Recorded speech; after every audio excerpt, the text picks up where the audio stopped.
හරියටම ඉංග්‍රීසි මුල සිට සරලව.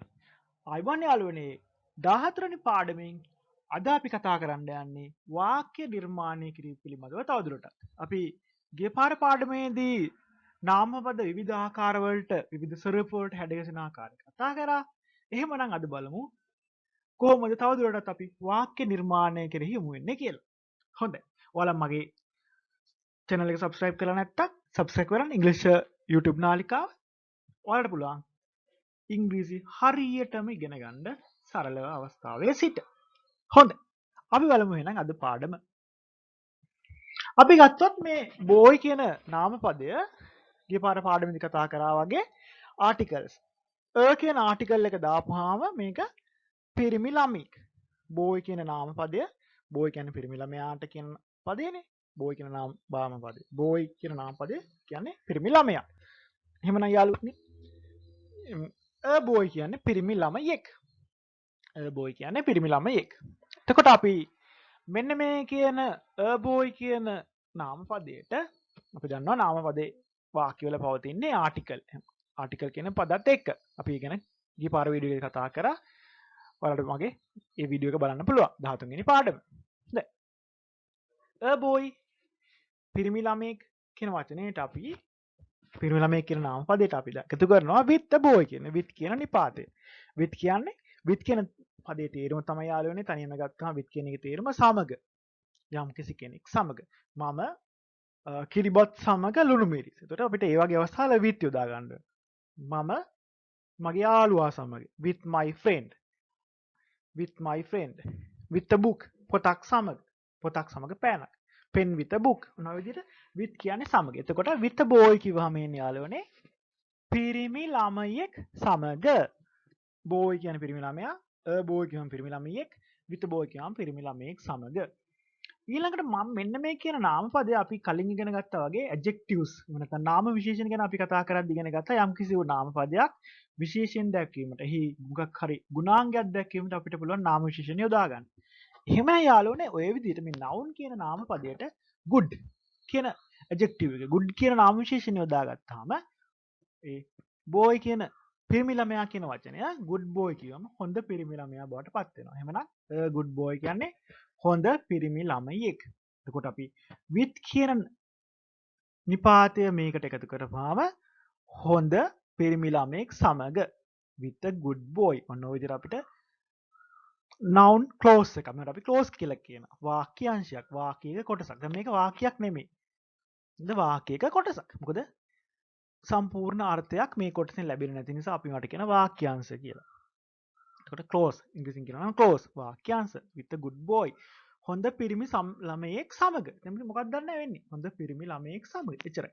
එතනදී નિયમિત වූ නිශ්චිත වූ අර්ථයක් මෙතනදී අපිට ලැබෙන්නේ නැහැ යාළුවනි. ඒ නිසා අපි මේකට වාක්‍යාංශ කියන්නේ. හොඳයි. එහෙනම් අපි බලමු මේ වාක්‍යාංශය වාක්‍යයක් බවට පත් කරගන්න පුළුවන් කොහොමද අපිට කියලා. අපි දන්නවා වාක්‍ය කීම සඳහා වාක්‍යයකට උක්තයක් සහ ක්‍රියාවක් කරන කෙනෙක් සහ ක්‍රියාවක්. එතන ඇක්ෂන් එක නැත්නම් ක්‍රියාව කරන කෙනෙක් සහ ක්‍රියාව මොකක්ද කියලා තියෙන්න ඕනේ. එතකොට අපි ගමු මේ with a boy කියන අපේ වාක්‍යාංශ කොටස සමග මේක ඇත්තටම එතකොට noun එකක් බවට පත් වෙනවා සම්පූර්ණ වාක්‍යාංශ කොටසම. අපි කියන clause එකක් noun clause කියලා කියනවා. අපි එච්චර ගැඹුරින් අපිට කතා කරන්න අවශ්‍ය නැහැ. නමුත් ඒක අපි noun එකක් විදිහට සලකමු with a boy. එතකොට අපි එකතු කරත් speak කියන verb එක. speak කියන ක්‍රියාපදේ. මම මෙතන speaks කියලා අරන් තියෙනවා. අපි එතනදී කතා කරලා තියෙනවා speaks කියන්නේ speak කියන ක්‍රියාපදේ speak කියන්නේ කතා කරනවා. speaks කියවම කතා කරනවා කියන එකේ ඒක වචනේ තමයි speaks කියන්නේ. අපි කතා කරා ඒක වචන බහුව වචන ભેදයේදී ක්‍රියාපද වලට s එකතු වුණොත් ඒක වචන වලට පත් වෙනවා කියලා. අපි ක්‍රියාපද වරණැගීම ක්‍රියාපද විවිධාකාර වලින් යෙදීම ගැන කතා කරනකොට මේක තවදුරටත් ඉදිරි පාඩමකදී කතා කරමු. එතකොට speaks කියන ක්‍රියාපදය verb එක speaks කියන ක්‍රියාපදයට with a good boy කියන noun එක නාමපදේ එකතු වුණාම ඔය විදිහට අපිට පුළුවන් speaks with a boy හොඳ පිරිමි ළමයෙක් සමග කතා කරනවා. speaks කියන කතා කරනවා with a boy with a good boy කියම හොඳ පිරිමි ළමයෙක් සමග. එතකොට මේකේ තේරුම මොකද්ද? හොඳ පිරිමි ළමයෙක් සමග කතා කරනවා. speaks with a good boy. දැන් මේකෙත් මොකද්ද අඩුවක් දැනෙනවා. මේ වාක්‍ය අතර මේකත් වාක්‍යයේ කොටසක්. වාක්‍යාංශයක්. ඇයි ඒ? මේකෙදි කරන කෙනෙක් මේ වාක්‍යයේ සඳහන් වෙලා නැහැ. හොඳ පිරිමි ළමයෙක් සමග කතා කරනවා. කවුද කතා කරන්නේ? අන්න කරන එක්කෙනා අපිට අවශ්‍යයි මෙතන. එතකොට සම්පූර්ණ වාක්‍යයක් බවට පත් වෙනවා අපි මේකට සබ්ජෙක්ට් එකක්. කරන පුද්ගලයෙක්. නැත්නම් සිංහලෙන් කියනවා නම් උක්තය යොදාගත්තාම මෙන්න මේ කියන වාක්‍ය කොටස අපිට වාක්‍යයක් බවට පත් කරගන්න පුළුවන් යාළුවනි. හොඳයි. අපි බලමු එහෙනම් කොහොමද මම මේකට එකතු කරනවා a bad boy කියන නාම පදේ. a bad boy. අතර මේකත් අර වගේම අපි හදාගත්ත නාම පද. මොකද්ද? boy කියන්නේ පිරිමි ළමයා, bad boy කියන්නේ නරක පිරිමි ළමයා. එතකොට a bad boy කියවම නරක පිරිමි ළමයෙක්. a bad boy. එතකොට කවුද කතා කරලා තියෙන්නේ? නරක පිරිමි ළමයා. මොකද්ද කරලා තියෙන්නේ? කතා කරලා තියෙනවා. කතා කරනවා. නරක පිරිමි ළමයා හොඳ පිරිමි ළමයෙක් එක්ක කතා කරනවා. with a good boy. with a good boy. නරක පිරිමි ළමයා හොඳ පිරිමි ළමයෙක් සමග කතා කරනවා. නරක පිරිමි ළමයෙක් හොඳ පිරිමි ළමයෙක් සමග කතා කරනවා. a bad boy. මේක අපිට එතකොට එතන මේ වාක්‍ය තුල මේ bad boy, a bad boy කියන කොටස ඒ noun එක තමයි උක්තය. වාක්‍යයේ subject එක. වාක්‍යයේ ඒ ක්‍රියාව කරන පුද්ගලයා බවට පත් වෙලා තියෙන්නේ a bad boy කියන වචනේ. එතකොට අපි කරනවා subject එක විදියට, උක්තය විදියට. ඊළඟට අපිට යෙදෙන්නේ වාක්‍ය නිර්මාණයේදී subject එකකින් පස්සේ verb එක. උක්තයෙන් පස්සේ ක්‍රියාව. එතකොට speaks කියන්නේ යාළුවනේ කතා කරනවා. with a good boy. අන්න අපි ඉස්සෙල්ලා කතා කරා වගේ object එක. මෙතනද object බවට පත් වෙනවා. ඇයි?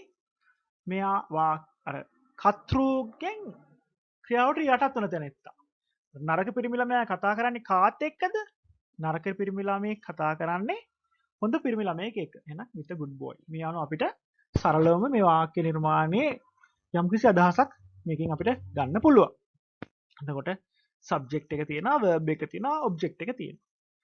නරක පිරිමි ළමයෙක් හොඳ පිරිමි ළමයෙක් සමග කතා කරනවා. කොහොමද අපි මේක සම්පූර්ණ අර්ථයක් සහිත වාක්‍යයක්. එතකොට අපි මේකට කියනවා a bad boy speaks with a good boy. ඔය විදිහට අපිට වාක්‍ය නිර්මාණය කරගන්න පුළුවන්. හොඳයි යාළුවනේ. එහෙනම් අද අපි මේ වීඩියෝ එකෙන් වාක්‍ය නිර්මාණය කිරීමේ මූලික අවබෝධයක් තවදුරටත් ලබා ගත්තා. එහෙමනම් ඉස්සරහට තවදුරටත් අපි මේ ගැන කතා කරමු. අපි මේ කතා කිරීම තුළින් ඉංග්‍රීසි අපේ භාවිතයට ගන්න පුළුවන් කොහොමද කියලා ඉස්සරහට බලමු. මම ඉංග්‍රීසි YouTube නාලිකාවෙන් thank you.